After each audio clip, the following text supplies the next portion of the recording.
Okay. Amen. Mapagpalang umaga po sa ating lahat. Tayo po ay magsisimula na sa ating gawain sa umagang ito. At inanyayahan ko po ang bawat isa na tumayo at sama-sama po nating awitan ng Panginoon.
Sa akin sa aklat ng 1 King chapter 8 verse 56 to 61 at ganito po ang sinasabi: Purihin ang Panginoon na nagbigay kapahingaan sa kanyang bayang Israel ayon sa lahat ng kanyang ipinangako.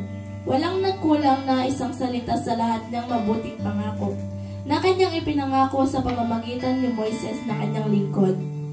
Sumaatin nawa ang Panginoon nating Diyos kung paano siya ay sumaating mga magulang. Huwag na tayong iwan o pabayaan man, upang kanyang ihilig ang ating mga puso sa kanya, upang magsilakad sa lahat ng kanyang mga daan, at ingatan ang kanyang mga utos, at ang kanyang mga palatuntunan, at ang kanyang mga kahatulan, na kanyang iniutos sa ating mga magulang. At ang mga salitang ito na aking idinalangin sa harap ng Panginoon ay malapit na sa Panginoon nating Diyos sa araw at gabi, na kanyang alalayan ang usap ng kanyang lingkod at ang usap ng kanyang bayang Israel ayon sa kailangan sa araw-araw, upang maalaman ng lahat na bayan sa lupa na ang Panginoon ay siyang Diyos, walang iba. Kaya't maging sakdal nawa ang inyong puso sa Panginoon nating Diyos, na nagsilakad sa kanyang mga palatuntunan at ingatan ang kanyang mga utos gaya sa araw na ito. To God be all the glory.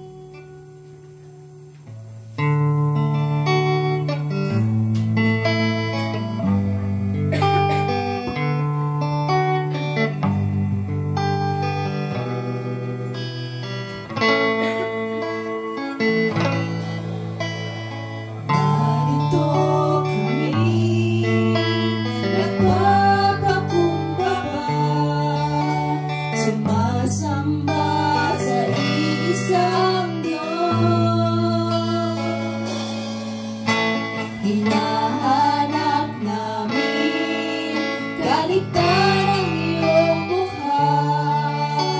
Sumasamba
po ang siyang maghari sa kanila. Ipaisip mo sa kanila na ito ay iyong araw, Panginoon. Kaya naman patuloy kami, Panginoon, na nananalangin, nananampalataya na ikaw lamang, Panginoon, ang siyang magbibigay ng aming pangangailangan dito sa lupa. Lord, tulungan mo po ang bawat isa at tulungan mo rin po ang aming pastor sa kanyang buhay. Patnubayan mo po siya sa kanyang ginagawa. Kung ano man po ang kanyang binhin sa mundo, Panginoon, patnubayan mo po siya. At sa mga magagamit, kami po ay nananalangin na sana, Panginoon, wala man po kaming mga backup na iba, Panginoon, pero sa timid namin, Panginoon, ay alam namin na magigiliw ka, Panginoon, sa aming aawilin sa oras na ito, Panginoon. Marami pong salamat. Ito po ang aming dalangin sa pangalan